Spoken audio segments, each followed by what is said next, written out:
So I'll just take a moment to tell you a little bit about our facility. We are a state-of-the-art residential treatment program for addictions and related mental health concerns. We have specialized programming for trauma and psychological injury, compulsive behaviors.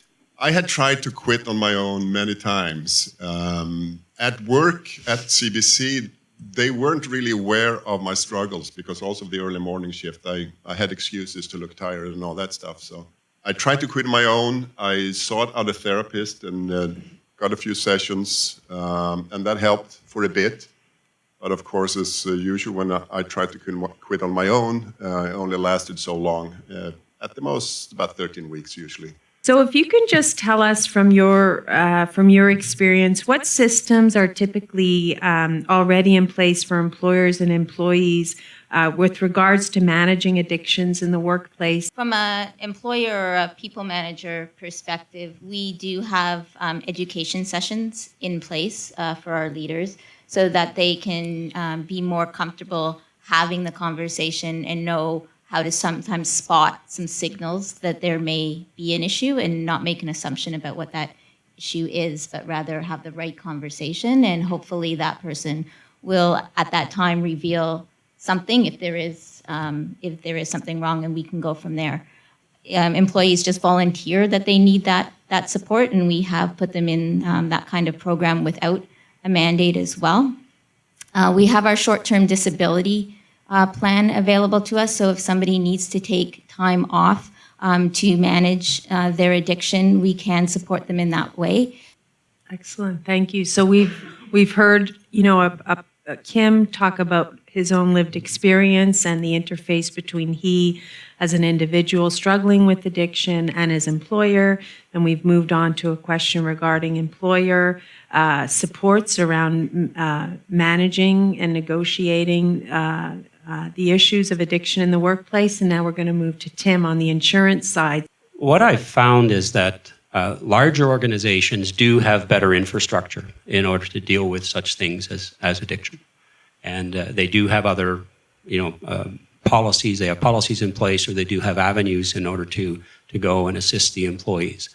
Small to medium-sized employers typically do not, and they rely heavily on outside agencies such as employee assistance plans, as was mentioned, but also third-party providers for absence management, disability absence management, that don't do exclusively addiction and things like and such, but will offer a full range of disability absence management services.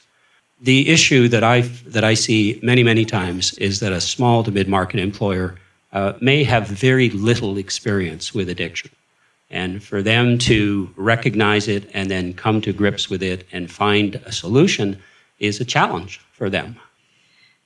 So in terms of signs, it's going to depend on the position that the individual holds. You're going to be looking at different things as opposed to somebody who is in a safety-sensitive position, such as working with machinery. The problem, as Tim mentioned earlier, very often is education, and that managers very often are not equipped to deal with recognizing the signs. So education is really important. People are so threatened and fearful of the what-ifs that they need to understand how to manage that so that it's not terribly distressful on the entire workplace in accommodating that person. But the communication, looking at, again, education continues to be a thread here, is absolutely imperative, and just making sure that the resources are available to everyone within that circle of care. I mean, otherwise, integrating somebody back into a workplace environment could be viewed with a lot of negativity. If the productivity numbers at the end of the year aren't as big as they should be, that's going to impact my bonus, that's going to impact all kinds of things, right? Very rare to see somebody battling with addiction where there isn't some kind of concurrency with anxiety or depression or something underneath.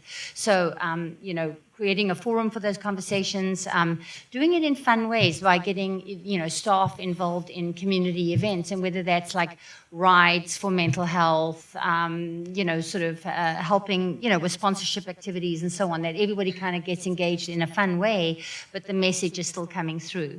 It's amazing to me how much progress we've made. I mean, when I was a younger clinician, I mean, people got fired for being drunks or being depressed or losing too much work. I mean, there was so much prejudice and discrimination against people. So just to see so much progress on the workplace front is amazing to me. I'd like to thank you sincerely to all of you for this wonderful conversation today.